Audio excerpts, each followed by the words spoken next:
Hello नमस्कार दोस्तों, स्वागत है आपका एजुकेशन ज्ञान यूट्यूब चैनल के अंदर। मैं सौरभ एक बार फिर आपके साथ। दोस्तों आज हम पढ़ने वाले हैं गांधीवादी दृष्टिकोण। बीए प्रोग्राम सेकंड ईयर का है, political science, chapter number first है, वीडियो नंबर हमारी थर्ड है। ठीक है, तीसरी वीडियो है हमारी। और देखिए नोट्स के लिए हमारी वेबसाइट पर विजिट कीजिए, वहाँ से आप इसके नोट्स के फ्री PDF डाउनलोड कर सकते हैं। ठीक है, डिस्क्रिप्शन में आपको लिंक मिल जाएगा वेबसाइट का, वहाँ से जाकर डायरेक्ट डाउनलोड कर सकते हैं। तो बाकी जैसे आपको पता ही है, हमने मार्क्सवादी दृष्टिकोण पढ़ लिया है, उदारवादी दृष्टिकोण पढ़ लिया है, अब बचता है हमारा सिर्फ गांधीवादी दृष्टिकोण। और इस वीडियो के बाद हमारा फर्स्ट चैप्टर बिल्कुल कंप्लीट हो जाएगा। बाकी सेकंड चैप्टर की वीडियो आपको जल्दी ही मिल जाएगी। आप प्लेलिस्ट में विजिट कीजिए, बाकी वहाँ पे आपको सारी वीडियो स्टेप बाय स्टेप मिल जाएंगी। ठीक है, तो गांधीवादी दृष्टिकोण में क्या है, जैसे कि मतलब ये थोड़ी मैच खाती है मार्क्सवादी विचारधारा से। क्यों? क्योंकि मतलब मार्क्सवादी जो विचारधारा थी, उन्होंने एक चीज़ दर्शाई थी वहाँ पर, वर्ग विभाजन, जो हमने अमीरों और गरीब के बीच में पढ़ा था। ठीक है, यहाँ पे भी वर्ग विभाजन की स्थिति हमें देखने को मिलती है, पर यहाँ पे गांधी जी ने इसमें यह बताया है कि वर्ग विभाजन की जो स्थिति है वो किस तरह से मतलब ख़त्म की जा सकती है। ठीक है, तो इसलिए हल्की फुल्की यहाँ पे हम कह सकते हैं कि मिलती जुलती दिखती है।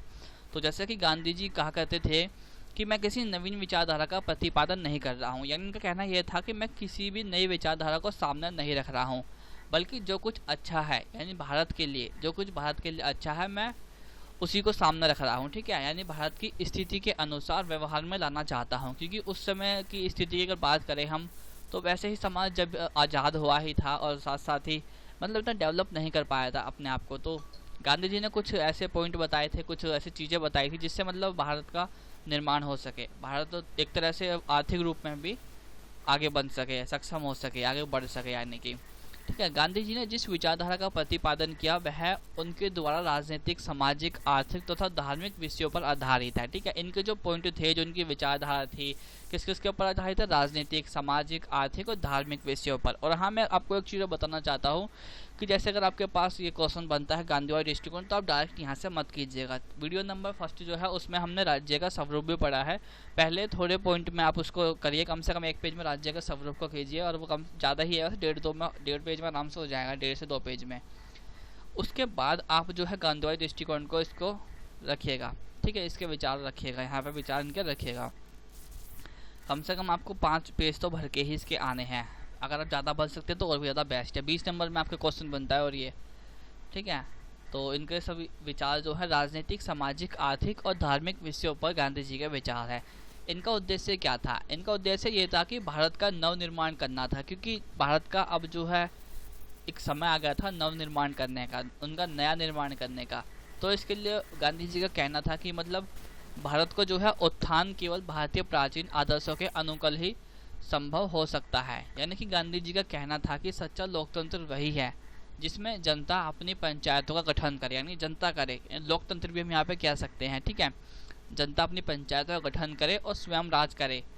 वह ये नहीं चाहते थे कि बड़ी बड़ी मशीनों से काम हो। स्वयं राज करे ऐसा मतलब ये नहीं है कि मतलब आप खुद ही PM बन गए, CM बन गए, ये नहीं। वहाँ पर राजनीतिक मतलब नहीं, यहाँ पे है फैक्ट्रियों से मतलब, आर्थिक अर्थव्यवस्था से मतलब, आर्थिक चीज़ों से मतलब। यानी कि गांधी जी कहना ये चाहते थे कि मतलब जैसे कि अब कोई भारत की अर्थव्यवस्था अगर हमें सुधारनी है, तो हम बड़ी बड़ी मशीनों से काम कर रहे हैं या फिर दूसरी चीज़ों से काम करवा रहे हैं या बाहर से एक्सपोर्ट कर रहे हैं, उन सब चीज़ों के बजाय अपना घर पे खुद काम किया जाए, छोटे स्तर पे ही किया जाए बेसिक। जैसे कि हम बात करें तो वैसे हमने एजुकेशन की किताब में पढ़ा है, यहाँ पे गांधी जी की बेसिक शिक्षा में बताया गया है, जैसे कि बच्चों को हस्तकला आनी चाहिए, और बुनियादी शिक्षा हमने पढ़ा था इसमें कि बच्चों को ना छोटे मोटे काम ऐसे खुद आने चाहिए उनको, जिससे मतलब उनका आत्मनिर्भर बढ़े, वो थोड़े मतलब ऐसे हों, खुद काम करने वाले बन सके, आत्मनिर्भर बन सके। यानी कि बड़ी बड़ी मशीनों से काम ना करवा कर सीधा सीधा व्यक्तियों से काम करवाया जाए।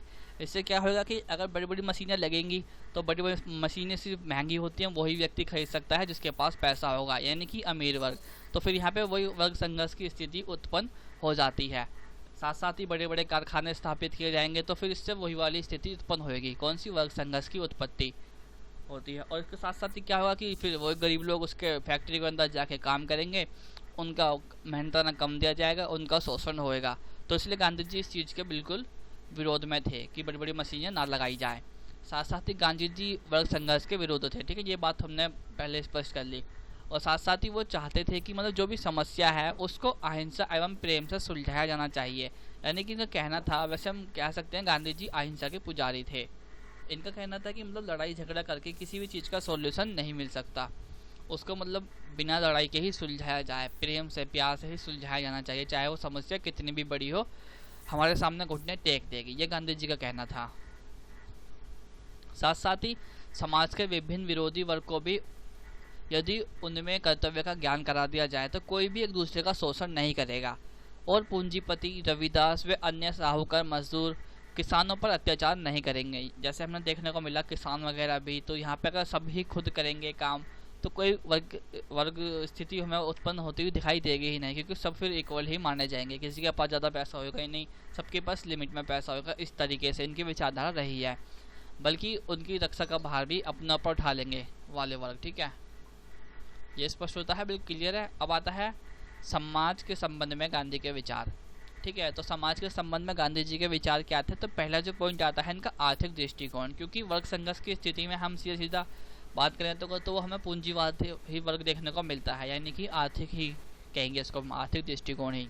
ठीक है, तो ऐसे ही आर्थिक दृष्टिकोण में गांधी एक वर्ग के द्वारा किसी दूसरे वर्ग के शोषण को बुरा समझते थे। जैसे हमने वो ऊपर पढ़ा, वही वाली लाइन यहाँ पे है सेम, पर थोड़े से अलग वर्ड में दर्शाई गई है, यानी कि वही वर्ग संघर्ष, अमीर और गरीब वर्ग।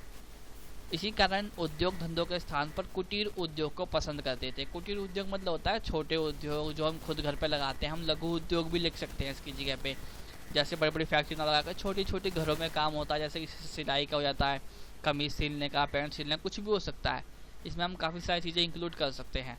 साथ साथ ही उनके अनुसार कुटीर उद्योग से एक और ग्रामों की दिशा सुधरेगी, दूसरी ओर वर्ग संघर्ष से भी देश बच सकेगा। ठीक है, देश को बचाया जा सकेगा। ग्रामों मतलब है यहाँ पे गांव की भी दिशा सुधरेगी और जो वर्ग संघर्ष की स्थिति है वो भी यहाँ पे नहीं पनपेगी, अगर ऐसी चीज़ हमें देखने को मिलती है।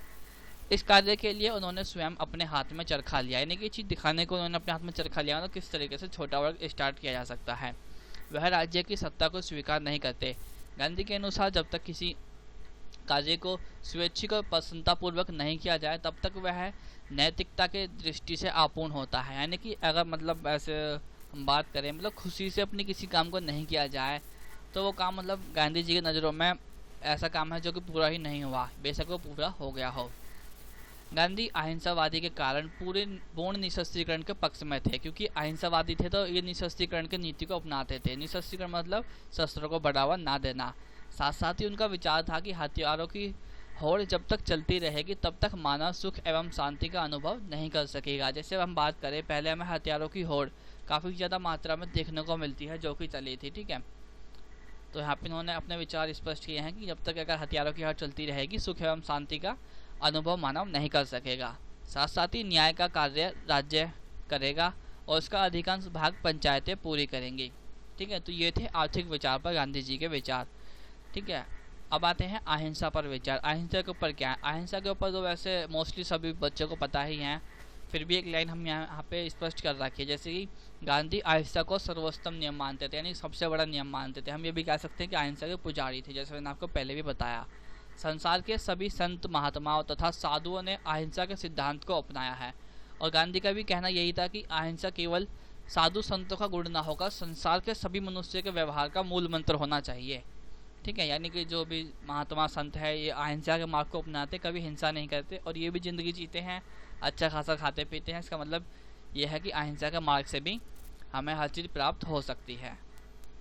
लास्ट पॉइंट आता है इसका ग्राम स्वराज पर गांधी के विचार। जो सत्य के मार्ग का अनुसरण करेगा, हाँ ये सत्य को भगवान मानते एक तरीके से, तथा अहिंसा के माध्यम से समस्या का निदान करेगा। यदि समाज के सभी लोग इसी प्रकार का व्यवहार करने लगे तो संघर्ष की स्थिति उत्पन्न ही नहीं होगी। जैसा हमने पहले भी बताया आपको, भारत में छोटे छोटे आत्मनिर्भर ग्राम का संघ होगा, प्रत्येक ग्राम एक गणराज्य होगा, ग्राम पंचायत के विधायक, कार्यपालिका व न्यायपालिका जैसे स्वतंत्र समुदाय होंगे। ठीक है, तो इतना ही था बस इसमें, और ख़त्म हो चुके वीडियो, और इसके साथ ही वीडियो पूरी देखने के लिए आपका बहुत बहुत शुक्रिया। तो जैसे मैंने आपको बताया आपको करना कैसे है, पहले राज्य का स्वरूप लिखना है, उसके बाद पॉइंट टू पॉइंट बना के विचार लिखने हैं, जैसा मैंने भी लिखे हुए हैं। ठीक है, आप इस तरीके से भी लिख सकते हैं, बाकी आप इससे अच्छे फॉर्मेट से भी लिख सकते हैं। तो बाकी डिस्क्रिप्शन में आपको लिंक दे दिया गया है, वहाँ से जाकर आप PDF डाउनलोड कर सकते हैं वेबसाइट से जाके। और बाकी वीडियो अच्छी लगी हो तो लाइक ज़रूर कीजिएगा, साथ साथ में वीडियो को शेयर करना बिल्कुल भी ना भूलें। और हाँ, चैनल को सब्सक्राइब करें और बेल आइकन ज़रूर दबाएं क्योंकि वो दबाना बहुत ज़रूरी है। तो मिलते हैं जल्दी ही अगली वीडियो में। Thank you guys.